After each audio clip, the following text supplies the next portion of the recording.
In the late 70s, when the dance floor ruled the night and the world was moving in the rhythm of disco, one band redefined what it meant to be cool. They wasn't just another funk group. There was precision, style, and sophistication wrapped in rhythm. Formed by guitarist Nile Rodgers and bassist Bernard Edwards, this group wasn't just making hits. They was building a musical blueprint. Their sound, tight, elegant, and irresistibly funky, would echo through decades of pop, R&B, and hip-hop music. The centerpiece of today's video is all about Chic. Now, if you guys love my videos and love supporting me, then I suggest you become a member of the channel where I will be releasing exclusive videos just for you all. Be sure to get that family tier so you won't miss out on these exclusive perks. If you guys would love to connect with me outside of YouTube, then I am officially announcing that I am on Discord. Here, you can provide me with feedback on my recent uploads. You could drop your suggestions for future videos, or if you just want to chat it up about videos or about music in general, or just about anything, we could do it here. We could do it together. I hope to see you there. The link is in the description below. Now, before we start, let's be sure to leave a like on the video, subscribe to the channel, and push that notification bell to be sure you won't miss out on any more content.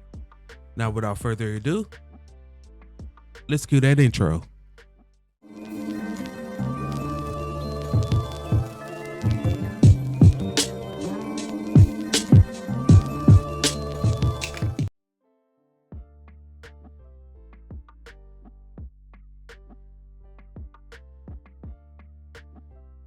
Before there was Chic, there was the hustle of two dreamers with guitars. In the early 70s, Nile Rodgers and Bernard Edwards met while playing in the New York club circuit. They both were seasoned session musicians. Nile, a self-taught guitarist from the Bronx with a background in jazz and soul. Bernard, a bassist for North Carolina with a feel so smooth it seemed supernatural. Edwards had attended New York's high school for the performing arts, and he was working in a Bronx post office at the time, while Rodgers' early career also included stints in a folk group that was called New World Rising and the Apollo Theater House Orchestra. They played together in the house band for the Sesame Street Touring Company, a gig that was far removed from the glamour they would one day command. But it was there that their chemistry began to take form.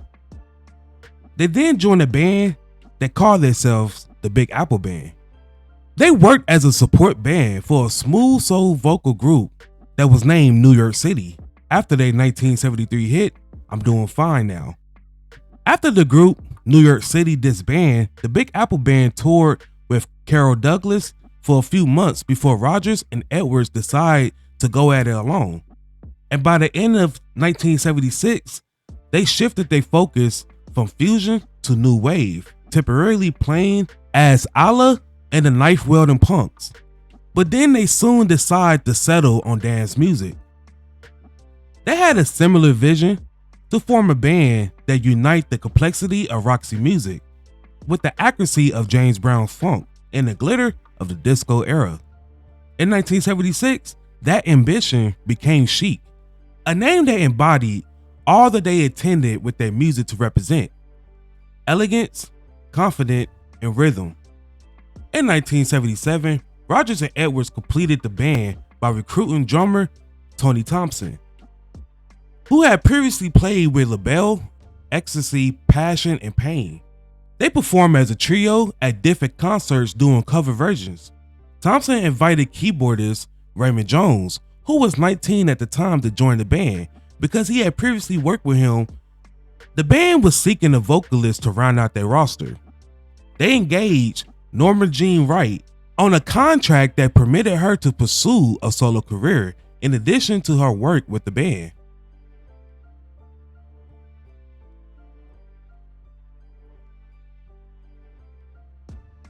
Their first major hit was the song Dance.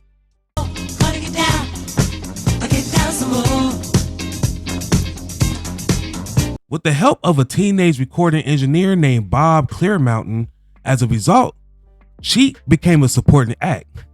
Everybody Dance was the first song recorded as Chic.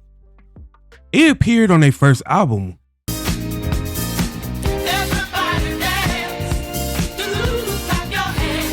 Under contract with Atlantic Records, they issued their self-titled album, Chic, in 1977.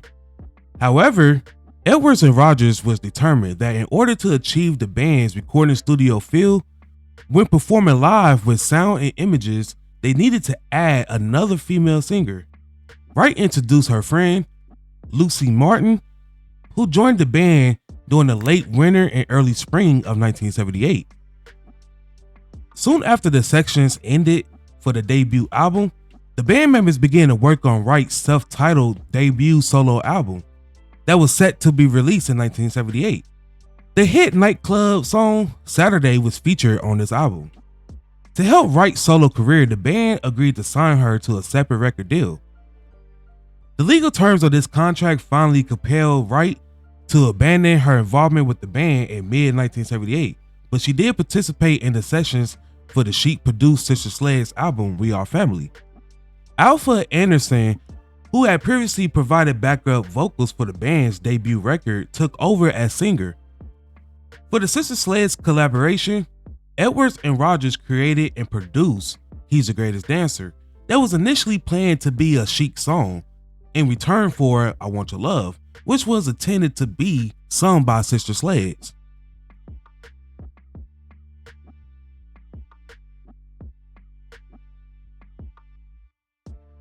The group tried to portray a deep hidden meaning in every song they created. The band released their next album in late 1978, which included one of its most well-known songs, Le Freak. After failing to meet Grace Jones at the New York nightclub Studio 54 on New Year's Eve of 1977, they jammed together in Edwards' apartment. The original saying was "all fuck off," which was intended for the doorman of Studio 54. They decided to replace it with something radio friendly, and they came up with All Freak Out, and this resulted into one of their greatest single songs ever, reaching #1 on the US charts and selling more than 6 million copies. That next year, the group released their next album, with the lead track being Good Times, which became one of the most influential songs of the era.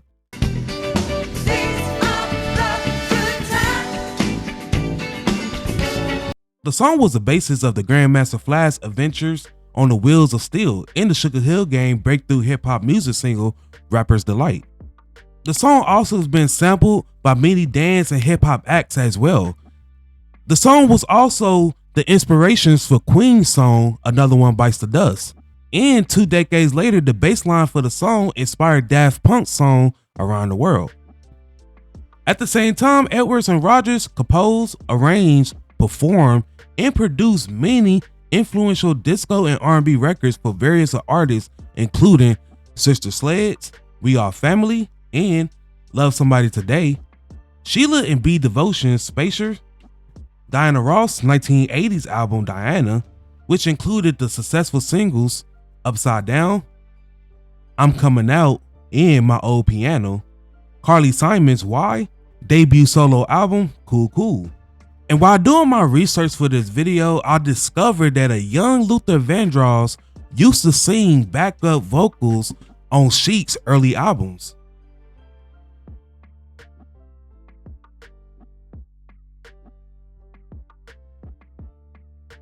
But by the dawn of the 80s, the sound that made Chic very famous became the target of public rage. The disco suck movement that started in Chicago's 1979 Disco Demolition Night symbolized more than a change in taste. It was backlash rooted in racism, homophilia, and class resentment, aimed squarely at the culture that Chic represented: urban, black, glamorous, and unapologetically joyful. As disco fell for grace, Chic's momentum suffered. Their next albums, Real People and Take Off, was critically respected but commercially muted. Yet even with the spotlight dim, Rogers and Edwards' genius was only beginning to evolve. Thompson and Edwards collaborated with the band Power Station on their successful 1985 album, as well as Power Station's primary singer, Robert Palmer's solo success Riptide. Rogers produced the Thompson Twins' successful Here to Future Days album in 1985, and he performed live with them and Madonna at Live Aid in Philadelphia. Rogers produced Duran Duran's fourth album that was titled Notorious in 1986. Edwards later donated Duran Duran's bassist John Taylor the bass guitar that he used on several Chic songs. Taylor was a longtime Chic fan, and Edwards' playing had a significant influence on his style. Following a 1989 birthday celebration at which Rogers, Edwards, Paul Shaffer, and Anton Fig performed classic Chic songs, Rogers and Edwards orchestrated a reunion of the band. They created new material, including a new single, Chic Mystique, and later an album titled Chicism, both of which charted and was performed live across the world to a large audience and critical acclaim. In 1996, Billboard magazine named Rogers the top producer in the world and a JT super producer. That year, he appeared with Bernard Edwards, Sister Sledge, Steve Winwood, Simon Le Bon, and Slash in a series of memorial performances in Japan.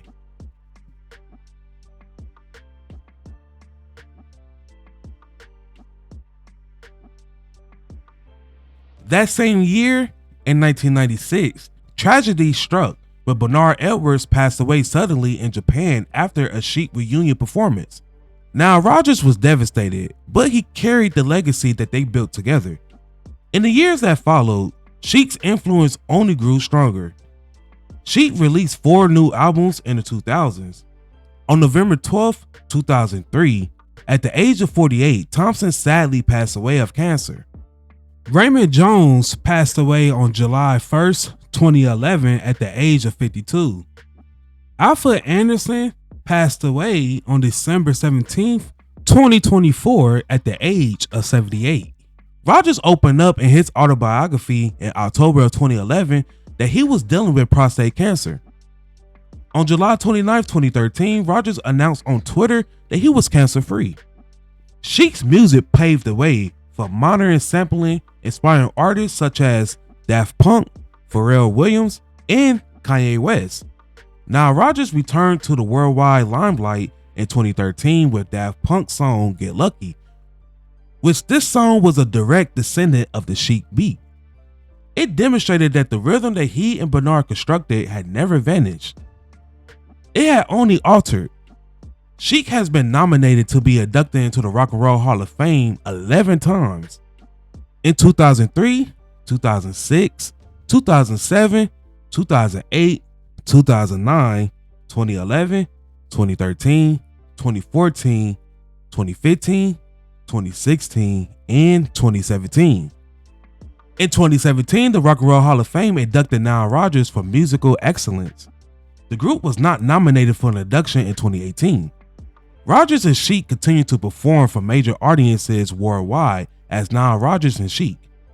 The Chic story is one of vision and reinvention of two musicians who refused to follow the trends. Instead, they built the blueprint. From the ashes of disco rose a sound that continues to shape pop culture, reminding us that good music and good times never go out of style. Now, before we go, I have a few questions for you all. What is your favorite song by Chic? Also, what is your favorite song that was produced by Bernard Edwards and Nile Rodgers?